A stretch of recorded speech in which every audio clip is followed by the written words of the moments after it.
Hello, everyone. It's been a minute since we did these NHL Power Rankings. Last one we did was the 18th of February, 2022. Today's date is the 7th of March. It's been a little while, and there has been some movement in the Power Rankings. Now, most teams have played between 7 and 10 games since the last Power Rankings. So we're just going to go with, we're going to take the stats of their last 10 games. Yes, I know teams like Vegas have only played 8, but we'll go by their last 10. So we'll look at those overalls. We're going to look at their points and, if they've won, lost, and we'll check who moved up and who moved down. Okay, now if we look back at what we had previously, we had the Avalanche in first, Florida second, Toronto third, Tampa fourth, Pittsburgh fifth. That rounded out the top 5. In the middle of the pack there, you saw teams like Dallas and Winnipeg, Columbus and Vancouver between that 17 and 20th spot, not in the top 16.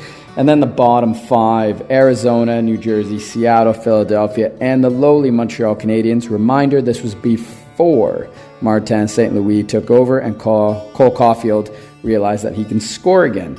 So, we're going to use the last 10 games to help navigate with this new power rankings, and let's get right to it. Okay, we're going to start with 32nd, and in 32nd, moving down 2 spots from the 18th of February is the Seattle Kraken. The Kraken go 1-8-1 in their last 10. They have 39 points on the year. No, they're not the worst team in the league. They're the bottom 3. However, they are, they're looking bad. Losing 2 straight, and they are about to sell huge at the deadline. In 31st, we have the Ottawa Senators. They drop from 24th to 31st. They go 2-7-1. They've lost 5 straight games. However, they have 43 points, so 4 more points than Seattle, and they got that extra win. Heck, Tim Stützle scored the other game, and you know what? They've had some injury woes as well. Drake Batherson, for example. Ottawa dropping from 24 to 31. In 30th, we have the Philadelphia Flyers moving up from 31 to 30. They've won 1 game in a row. Yes, that doesn't sound right, but they've won a game. They're 2-6-2. They won their last game, obviously. Giroux's about to go out the door. They've had injury woes as well. Couturier got out. Ellis offseason acquisitions are not working out for Philadelphia. In 29th, we have the Arizona Coyotes. Yes, they have the worst record in the NHL, 36 points. Yes, they allowed Montreal to surpass them. They went 5-5 this week, however. They've won 2 straight, and they beat the Avalanche again.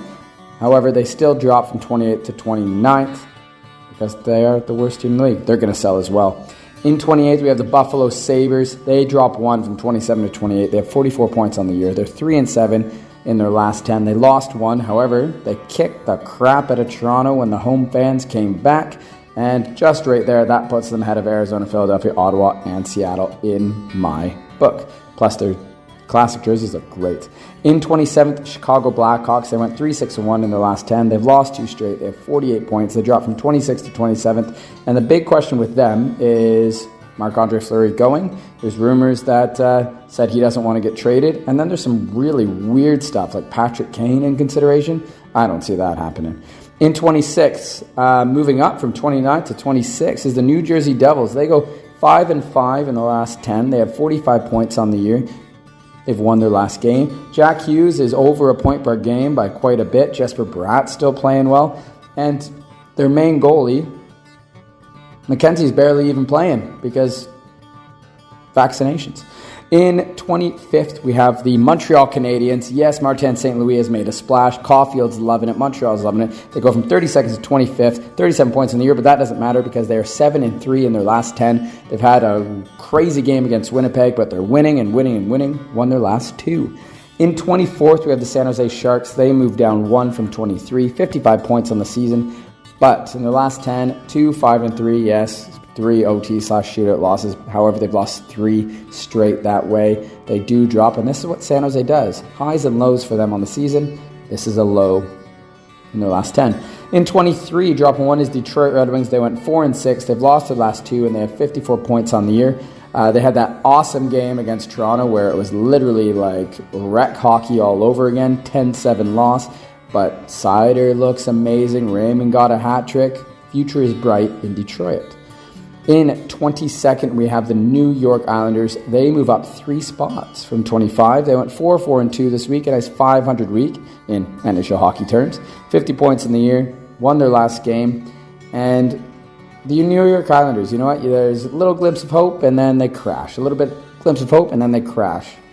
This is the New York season. In 21st, dropping 3 spots from 18, is the Winnipeg Jets. They have 58 points on the year. They've lost 2 straight, 4-4-2. I have Hellebuck for fantasy, and it's been a struggle. But what can you do? Like, the team's had some injuries, like everyone else, so I guess that's not really an excuse, but they just can't put it together for a consistent period. In 20th, we have the Anaheim Ducks, moving up 1 from 21. Even though they had a 4-6 record in the last 10, they still have 63 points on the year. They've won their last one. Seager still looks good. Drysdale looks good. Gibson's been playing well. I want Anaheim to do well. I'm going to Disney at the end of the regular season. I want them in the playoffs. I want to see a playoff game. In 19th, we have the Columbus Blue Jackets, who stay in 19th. 59 points in the year. They've lost their last 2 games, 5-3-2. Good thing about them, the whole Rick Nash night was amazing. Patrick Laine has been lights out hockey. They're going to have to pay that boy. Will they make the playoffs? I think the East is already set. In 18th, we have the Nashville Predators dropping from 13 to 18. They are 4-6 this week. And this is mainly because everyone else just did better. They won their last game, and that's good. They got 66 points on the season. But they're in that window. They're in that bubble. Will they make the playoffs? Will they not? It's going to be the same as last season. In 17th, we have the Minnesota Wild, the biggest drop from 6th to 17th. They've went 2-8. They've lost 2 straight, only 67 points, and everyone is closing in on them. Edmonton's closing in. Anaheim, Nashville, Vancouver. It's scary in Minnesota. They got to sort that out. In 16th, we have the Edmonton Oilers, 64 points, 5-4-1. In their last 10, but they lost their last 2. The coaching change looks to have helped, but still Edmonton needs to solidify probably one more defenseman, another goalie, similar to the Toronto Maple Leafs. So they're in 16th. In 15th, we have the Vancouver Canucks. They move up 5 spots from 20 to 15, 62 points in the year, but they're 7-3 in their last 10, 1-2 straight. And you know what? No wonder JT Miller's price tag is so high, because he keeps playing better and better and better. I don't understand why Vancouver is shopping him, or even if they are. In 14th, we have the Vegas Golden Knights. Like Minnesota, like everyone else, it's getting close for them. 68 points on the year. They went 4-5-1 this past week, or last 10 games, and they've won 2 straight, so that's really good. But again, like Vegas, everyone's closing in on them. The LA Kings surpassed them this past week. They drop from 11th to 14th.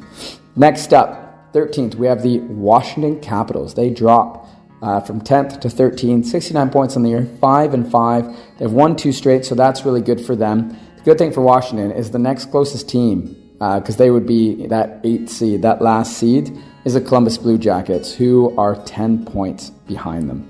In 12th, dropping from 3rd to 12th, are the Toronto Maple Leafs, and have they had a mare. 5-4-1 in their last 10. They've lost 2 straight, 74 points. Last game was okay, but they keep blowing leads, because that's what Toronto does, and they've had the worst goaltending save percentage 5-on-5, I think, since January 6th. Not good enough for Toronto. Next up in the 11th spot is the St. Louis Blues. They move up 1 from 12 to 11, 71 points on the year, 6-2-2 in their last 10, but they've lost 3 straight games. So it was a good little run, and then they've dropped Husso, Binnington. They're going to find their game. They're going to find their net, and that is a good duo. In 10th, moving up 7 spots from 17th to 10th, is the Dallas Stars, who go 7-2-1. They only have 67 points, but they've won 4 straight games. They look to be surpassing the teams ahead of them. I can see they've already passed Edmonton, Vancouver, they're well ahead, Minnesota, all of them. Well done, Dallas. In 9th, we have the LA Kings moving up from 16th to 9th. They have 69 points, 7-3 in their last 10. They've won 2 straight. They've hopped over the Vegas Golden Knights, and LA looks good. And you know what? It's always better when LA does well. Eyes are on the Kings. In 8th, we have the Boston Bruins going from 14th to 8th. They're 7-2-1 in their last 10, 72 points, won 2 straight. The goaltending duo is just phenomenal. Allmark, Frederick, they're brilliant. Not Frederick, Swayman. I just love that group. And then Bergeron, Marchand, and Pasternak are playing great again. In 7th, we have the Pittsburgh Penguins dropping from 5th to 7th, 6-3-1. They're past 10. They lost their last one, but they have 77 points on the season. Sidney Crosby is Sidney Crosby. Malkin's back. Letang's playing fire. Did you see his fight? Wow, that was good. Pittsburgh's still a top team after all these years. In 6th, we have the Florida Panthers. They dropped from 2nd to 6th, 6-4 in their last 10, which is not bad. They have 79 points. They've won 2 straight games. The only reason of the drop is because everyone else has played very, very well. The Florida Panthers are a stacked team, and they can be a little bit ruthless. We all saw Bennett's hit. The Calgary Flames are in 5th, and they went 8-1-1 in their last 10. They had that one blowout, and then they just went right back on track. So they've won their last game, 73 points, and they're a scary team as well. You know, when you got Markstrom going, you got Goudreau going, you got Kachuk going, scary group there. In 4th, moving up 4 spots from 8th, is the New York Rangers, and Igor Shesterkin is unreal. I think he has the 2nd best save percentage in a season ever recorded right now. They went 7-2-1 in their last 10, 77 points, 3 straight wins for the New York Rangers. Imagine if Lafreniere and Capo Caco played well. Tampa Bay Lightning are 8-2 in their last 10. They're in 3rd spot in these power rankings, 80 points, 2 straight wins. Just list the players: Vasilevsky, Hedman, points. It goes on and on and on. They are a dangerous team. In 2nd, we have the Carolina Hurricanes, 7-1-2 in their last 10. They've won 2 straight, 83 points. Frederik Andersen is just damn good. Carolina, top to bottom, from first line to fourth line, top pair D to bottom pair D. They just make it work, and they are a scary, scary team. And that means our top team, once again, is the Colorado Avalanche. They went 6-3-1 this week, so not the best record compared to everyone else, but they've lost their last 2. One was an OT to the hot Calgary Flames, 4-3, I believe, and then they lost 2-1 to the Arizona Coyotes, and the Coyotes just have their number. They have their number. Plus, you know, that must have lit a fire under the Coyotes, because then obviously you had Schmaltz there with, 7 points in a game. But they have 85 points on the season, and they're ahead of Carolina only because they have one less loss than the Carolina Hurricanes. I'm keeping the Avalanche at number 1 for now. However, you've seen the records, you've seen the points, you've seen what the teams have done in the last 10. This could change within the week. That's it for me. That's my top 32. From 1 to 32, we got the Avalanche at the top. We have the Minnesota Wild dropping out of the top 16 to number 17. And we have a new bottom-feeding team, the Seattle Kraken, at 32. Let me know down below your thoughts on these power rankings. What would you change? What do you like?